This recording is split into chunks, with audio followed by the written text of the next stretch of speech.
முருகப்பெருமானுடைய அருளால இனி வருகின்ற நாட்கள் அனைத்தும் உங்களுக்கு நல்ல நாளாக மாறட்டுங்க. அனைவருக்கும் இனிய வணக்கம் நண்பர்களே. இன்னைக்கு நம்முடைய வீடியோல எதை பத்தி பார்க்க போறோம்னா, முருகப்பெருமானுக்கு தொடர்ந்து 48 நாட்கள் விரதம் இருந்தாலே போதுங்க. உங்க கோரிக்கை பார்த்தீங்கன்னா அந்த முருகப்பெருமான் நிச்சயம் நிறைவேற்றி தருவாரு. இந்த 48 நாட்களும் விரதம் இருக்க முடியாதவங்க என்ன செய்யலாம் அப்படின்னு தெரிஞ்சுக்கொள்ள இந்த ஒரு பதிவை நீங்க கடைசி வரைக்கும் ஸ்கிப் பண்ணாம பாருங்க. மேலும் பார்த்தீங்கன்னா முருகப்பெருமானுக்கு நீங்கள் செவ்வாய்க்கிழமையில வழிபாடு முறைகளை மேற்கொள்பவர்களாக இருந்தீங்கன்னா உங்களுடைய வழிபாட்டில் எந்த ஒரு பரிகாரத்தை செய்து பாருங்க. நீண்ட நாள் கனவும் நிறைவேறிடுங்க. அது என்னன்னு தெரிந்து கொள்ள மறக்காம நீங்க சோழிவாக்கு சேனலை சப்ஸ்கிரைப் பண்ணிட்டு கூடவே இருக்க பெல் பட்டனை கிளிக் பண்ணிக்கோங்க. நீங்க பாத்தீங்கன்னா கருங்காலி மாலையை வாங்க விரும்புனீங்கன்னா கருங்காலியில பாத்தீங்கன்னா குறிப்பிட்ட ராசிக்காரர்கள் நீங்க தொடர்ந்து பயன்படுத்தி வருவதன் மூலம் பாத்தீங்கன்னா அதிகப்படியான அதிர்ஷ்டம் உங்களுக்கு ஏற்படுங்க. மேலும் பார்த்தீங்கன்னா இந்த கருங்காலி மாலையை நீங்கள் வீட்டு பூஜை அறையில் வைத்து வழிபடுவது அளவில்லாத பலன்களை ஏற்படுத்தி தரும். இதே வீட்டில் குலதெய்வத்தினுடைய அருளை பார்த்தீங்கன்னா எப்போதுமே நிலைத்திருக்க செய்யுங்க. அதே போல் இந்த கருங்காலி மாலையை நீங்கள் உங்களுடைய தொழில் செய்யக்கூடிய இடத்துல வைத்து வழிபட்டு வந்தாலே போதுங்க. தொழிலில் நல்ல முன்னேற்றம் இருக்கும். தொழிலில் எந்தவித போட்டியும் இருக்காது. தொழிலை அதிகப்படியான லாபத்தையும் ஏற்படுத்தி தருங்க. கருங்காலி மாலையில் இருக்கக்கூடிய பாசிட்டிவ் எனர்ஜி பார்த்தீங்கன்னா உங்களுக்கு எல்லா விஷயத்தையும் பார்த்தீங்கன்னா நல்லதாக மாற்றி தருங்க. நீங்கள் கருங்காலி மாலையை வாங்க விரும்புனீங்கன்னா வீடியோவில் நாங்கள் டிஸ்கிரிப்ஷனில் கொடுத்துருக்க நம்பருக்கு கால் பண்ணி உங்களுடைய நீங்கள் ஆர்டரை தெரிவிச்சுக்கலாம். வாங்க நண்பர்களே வீடியோக்குள்ளே போகலாம். தமிழ் கடவுள்னு நம்ம சொல்லக்கூடிய இந்த முருகப்பெருமானை வழிபட்டு நமக்கு இருக்கக்கூடிய எப்படிப்பட்ட பிரச்சனையாக இருந்தாலும் சரிங்க அதை விலகி ஓடிடுன்னே சொல்லலாம். இது பார்த்தீங்கன்னா பலருடைய அசைக்க முடியாத ஒரு நம்பிக்கை தாங்க. அதனால் நாளுக்கு நாள் பார்த்தீங்கன்னா முருகப்பெருமானை வழிபடக்கூடிய பக்தர்களுடைய எண்ணிக்கை அதிகரித்து கொண்டே போகுதுன்னே சொல்லலாங்க. முருகப்பெருமானுக்காக 48 நாட்கள் விரதம் இருப்பவங்க அதே போல் பார்த்தீங்கன்னா முருகனிடம் வேண்டிய வரங்களை கிடைக்க வேண்டும்னு நம்முடைய துன்பங்கள் அனைத்தும் தீர வேண்டும் நினைச்சிங்கன்னா இந்த 48 நாட்கள் ஒரே ஒரு எளிய வழிபாட்டு முறைன்னு தொடர்ந்து செய்து வந்தாலே போதுங்க. விரைவிலே பார்த்தீங்கன்னா முருகப்பெருமானுடைய அருளால் அதனால் உங்களுடைய வேண்டுதலை பார்த்தீங்கன்னா கூடுதல் விரைவிலே நிறைவேறிடுங்க.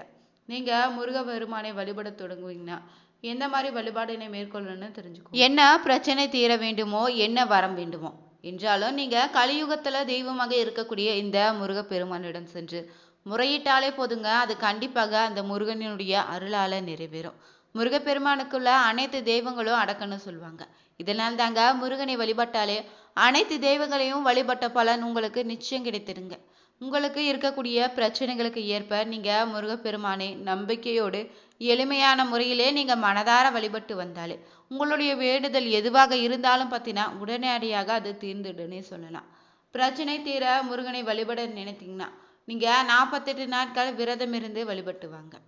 பண கஷ்டம் வேலையில் பிரச்சனைன்னு வேலையில் நிரந்தரம் இல்லாத நிலை இருப்பவங்க நீங்கள் அருகில் இருக்கக்கூடிய முருகன் கோவிலுக்கு சென்று வேலுக்கு எலுமிச்சை அபிஷேகம் செய்து வழிபடுங்க. அதே போல் பார்த்தீங்கன்னா கிருத்திகை என்று செய்வது இது சிறப்பான பலனை ஏற்படுத்தி தரும். வீட்டில் நீங்கள் சிறிய அளவில் வேல் வாங்கி வைத்து கூட அதற்கு சிறிதளவு சுத்தமான தண்ணீரில் பால் விட்டு அபிஷேகம் செய்துட்டு 2 எலுமிச்சை பழங்களை பிழிந்து கொண்டு வேலுக்கு அபிஷேகம் செய்து வழிபடலாம். அப்படி நீங்கள் அபிஷேகம் செய்து முடியலைனா 2 எலுமிச்சை பழங்களை வாங்கி வந்து முருகப்பெருமான் கோவிலுக்கு சென்று முருகனின் காலடியில் வைத்துவிட்டு பார்த்தீங்கன்னா 11 முறை அவரது சன்னதியை சுற்றி வந்து நீங்கள் வழிபட்டாலே போதுங்க. எலுமிச்சை தானம் கொடுப்பதோ ரொம்பவே நல்லதுங்க. குழந்தை பாக்கியம் இல்லாதவங்க பார்த்தீங்கன்னா எவ்வளவோ சிகிச்சை எடுத்து பல ஆண்டுகளாக நீங்கள் குழந்தை இல்லாத தவிர்த்தீங்கன்னா இந்த முருகப்பெருமானுக்கு அபிஷேகத்திற்கு நீங்கள் தேன் வாங்கி கொடுத்து பாருங்க. கோவிலில் முருகனுக்கு அபிஷேகம் நடக்கும் நேரத்தில் நீங்கள் தெரிந்து கொண்டு அந்த நேரத்தில் தான் நீங்கள் தேன் வாங்கி கொடுப்பது ரொம்பவே நல்லதுங்க. பிறகு நீங்கள் சுவாமிக்கு அபிஷேகம் செய்த தேனை பார்த்தீங்கன்னா சிறிதளவு பிடித்து அதை தினமுமே நீங்கள் சாப்பிட்டு வந்தீங்கன்னா உங்களுக்கு நிச்சயம் குழந்தை பேரு உண்டாகிடுங்க. நம்பிக்கையோடு முருகப்பெருமானை நினைத்து கொண்டு கிருத்திகை நாள இந்த ஒரு பரிகாரத்தை செய்து பாருங்க. நிச்சயம் உங்களுக்கான குழந்தை பாக்கியம் கிடைத்திடும். பல விதமான நோய்களால் பாதிக்கப்பட்டு இருக்கிறீங்களா? நோயிலிருந்து விடுபட முடியாம தவிப்பவங்க நீங்க பித்ரு தோஷம் உள்ளிட்ட தோஷங்களால் பாதிக்கப்பட்டவர்களாக இருந்தாலுமே உங்களுடைய பாவங்கள் கர்ம வினைகள் அனைத்து நீங்க வேண்டும்னா இந்த முருகப்பெருமானுக்கு அபிஷேகத்துக்குன்னு பார்த்தீங்கன்னா விபூதி வாங்கி கொடுப்பது ரொம்ப நல்லது. சுவாமிக்கு நீங்க அபிஷேகம் செய்த விபூதியை வாங்கி தந்து வீட்டில் இருக்கக்கூடிய பூஜை அறையில் வைத்துக்கொண்டு தினமும் அந்த விபூதியை நெற்றில அணிந்து வந்தாலே போதுங்க. உங்க நோயினுடைய தாக்கம் படிப்படியாக குறைய ஆரம்பிக்குங்க. அதே போல் பார்த்தீங்கன்னா பண கஷ்டமோ எவ்வளவோ பாடுபட்டு நீங்கள் உழைத்தாலுமே பார்த்தீங்கன்னா பணத்தை சம்பாதிக்க முடியலன்னு நினைப்பவங்க, பணத்தை சேமிக்கவும் முடியலன்னு தவிப்பவங்க தொடர்ந்து நீங்கள் 48 நாட்கள் அசவன் சாப்பிடாம விரதம் இருந்து முருகனுக்காக 6 நெய் விளக்கு ஏற்றி வாருங்க. தினமும் நீங்கள் முருகப்பெருமானை சன்னதியில் 6 நெய் விளக்கு ஏற்றி விட்டு 11 முறை வலம் வந்து முருக சன்னதியை சுற்றி வந்தீங்கன்னா ஓம் சரவண பவாய நமக என்ற மந்திரத்தை எத்தனை முறை முடியுமோ அத்தனை முறை சொல்லி வந்தீங்கன்னா உங்களுடைய பண கஷ்டம் பார்த்தீங்கன்னா விரைவில் திருந்திடுங்க. வாழ்க்கையில் நீங்கள் உயர்ந்த நிலையடைய இந்த 48 நாட்கள் விரதம் நிச்சயம் உங்களுக்கு பயனுள்ளதாக அமையுங்க. எந்த குறையாக இருந்தாலும் என்ன வேண்டுதல் இருந்தாலும் பார்த்தீங்கன்னா உங்களுடைய பிரச்சனை தீர வேண்டும்னா இந்த முருகப்பெருமானிடம் நீங்கள் முறையிட்டாலே பார்த்தீங்கன்னா அந்த குறை கண்டிப்பாக தீர்ந்துடுங்க. இது பலருடைய அனுபவ ரீதியாக சொன்ன உண்மையாக நம்ம எடுத்துக்கலாம். மேலும் பார்த்தீங்கன்னா கந்தன் என்ற பெயர் சொல்ல கலக்கிடும் வல்வினைன்னு சொல்லுவாங்க.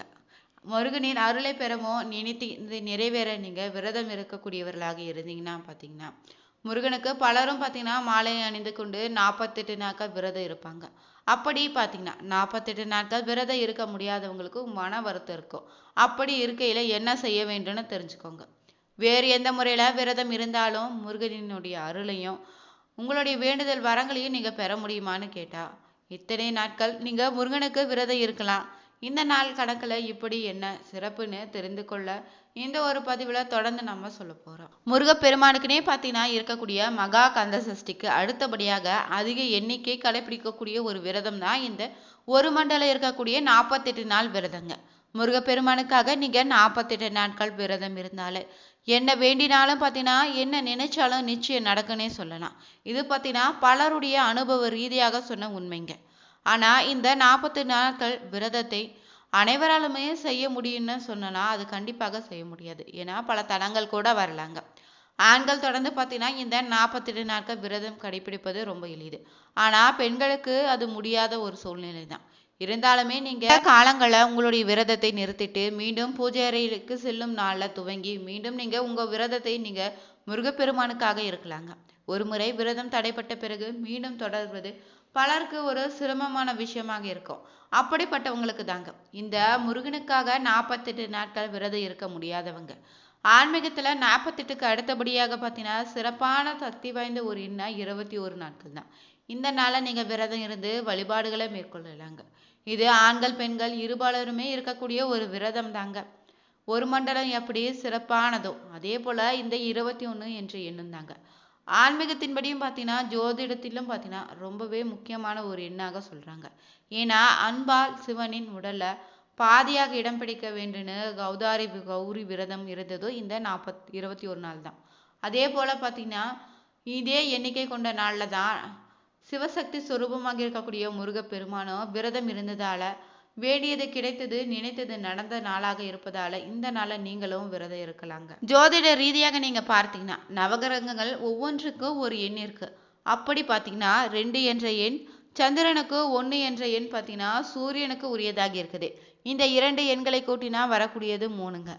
குரு பகவானுக்குரிய எண்ணுங்க இது. மன நிம்மதி, மகிழ்ச்சி, மனத்தெளிவு ஆகியவற்றை தரக்கூடியவர் சந்திர பகவான். அதே போல பார்த்தீங்கன்னா தலைமை பதவின்னு ஆரோக்கியம் செல்வாக்கு தரக்கூடியவர் தாங்க சூரிய பகவானும். குழந்தை, திருமணம், கல்வி, வேலைன்னு அளிக்கக்கூடியவர் குரு பகவான். வாழ்க்கையில இவை அனைத்தும் நீங்க பெற வேணும்னு நினைச்சீங்கன்னா இந்த 3 கிரகங்கள் அருள் நிச்சயம் உங்களுக்கு இருக்கணுங்க.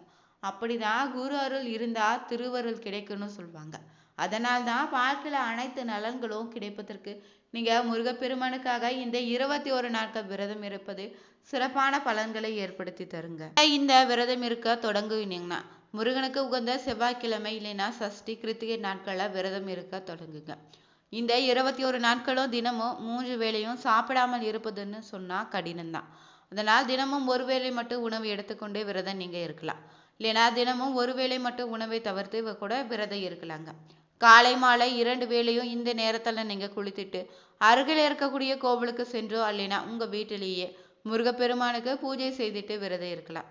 முருகனுக்கு இந்த நாளை நீங்கள் நெய்வேத்தியமாக காய்ச்சிய பால் தேன் கலந்து கூட வைத்து வழிபடலாம். அந்த பாலை பிறகு நீங்கள் சாப்பிடுறாங்க. விரதம் நிறைவு செய்யக்கூடிய நாளில் பார்த்தீங்கன்னா முருகனுக்கு நீங்கள் சர்க்கரை பொங்கல் வைத்து நெய்வேத்தியமாக படைத்து வழிபாடுகளை செய்திடுங்க. இந்த முறையில் விரதம் இருந்தீங்கன்னா 21 நாட்கள் விரதம் நிறைவு பெற்றவுடன் முருகனிடம் நீங்கள் முன்வைத்த வேண்டுதல் நிச்சயம் நிறைவேறிடுங்க. அப்படி இல்லைன்னா அது அதிகபட்சம் 60 நாட்களுக்குள்ள இந்த ஒரு வேண்டுதல் உங்களுக்கு நிறைவேற்றி தருங்க. இந்த வீடியோ உங்களுக்கு பிடிச்சிருந்தா நீங்களும் முருக பக்தராக இருந்தீங்கன்னா மறக்காம நம்ம சேனலை சப்ஸ்கிரைப் பண்ணிட்டு கூடவே இருக்க பெல் பட்டனை கிளிக் பண்ணிக்கோங்க. அனைவருக்கும் நன்றி நண்பர்களே.